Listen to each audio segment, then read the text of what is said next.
6 kilo 8 kunga yozdim. Qanday qilib deysizmi? Ishtihon, ochlik, shifo maskani. Assalomu alaykum. Assalomu alaykum. Doktorimiz Mirjamol aka, bepushtlarni davolaykansiz. 100-200 kiloliklarni davolaykansiz. Qanday qilib davolaysiz? Shifobaxsh tabiiy giyohlardan tayyorlangan malham bilan davolaymiz. Qanaqa malham? Tarkibida 32 xil komponenti bor, dorivor giyohlari bor. Shifobaxsh malham. Ko'pchilik oldingi videoni qo'yganda bu malhamni icholmay kelgandim va hokazo bu yozgan. Nega olimlar uni icholmaydi? Ichsa bo'ladi. 5 yoshdan 85 yoshgacha patsientlarimiz bor. 5 yoshli bola ham ichyapti shu malhamni. 85 yoshli otaxon, onaxonlar ham ichyaptilar. O'rtoqlar, men 98 kiloga chiqib ketgandim. Mana rasmni qo'yib qo'yaman. Tishlarimga briket qo'yilgandan keyin 6 oyda 10 kiloga yozdim va hozir meni ko'rib turibsiz, qorindan ozginagina asarim qolmadi. Xudo xolasa, kostyum murikda endi o'zgartiramiz. Aka 5 yoshli bola deyapsiz. 5 yoshli bola qanaqa kasal bo'lishi mumkin?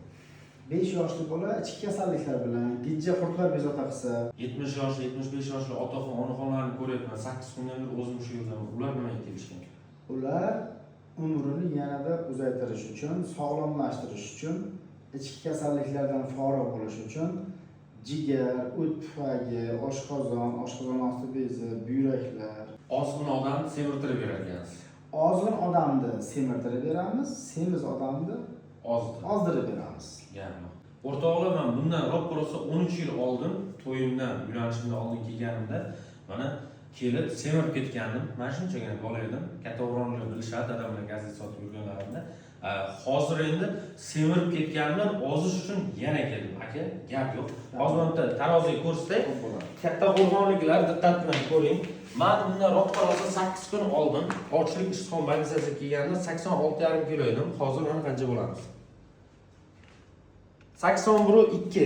5,5 kiloga 8 kunda ozdim. Yana 2 kun yotaman. Lekin menga iloji bo'lsa 15 kun yoting deyapti, lekin ish, oila, ro'zg'or, tirikchilik, reklamalar deganda o'sha uchun 15 kun yota olmayman. Xudo xolasa, nasib bo'lsa, endi dietani mahkam ushlab ozgina sport qilsak, menimcha yaxshi bo'lib ketsa kerak. Aka, ishlaringizga omad. Siz hech qachon adashtirmang. Bu ochlik, ishtihon, shifo maskani. Mirjamol doktorimiz. Bemalol ekrandagi raqamlarga qo'ng'iroq qilib aloqaga chiqsanglar bo'ladi. 2 kundan keyin yana bitta video qo'yaman. Ko'ramiz 81,2 dan nechiga tushaman aka. Ishlaringizga omad.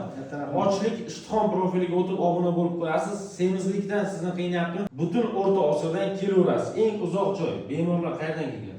Qozog'iston, Qirg'iziston, Turkmaniston, Tojikiston, Rossiya davlatlaridan tashrif buyuradilar. Bemalol kelaverasizlar.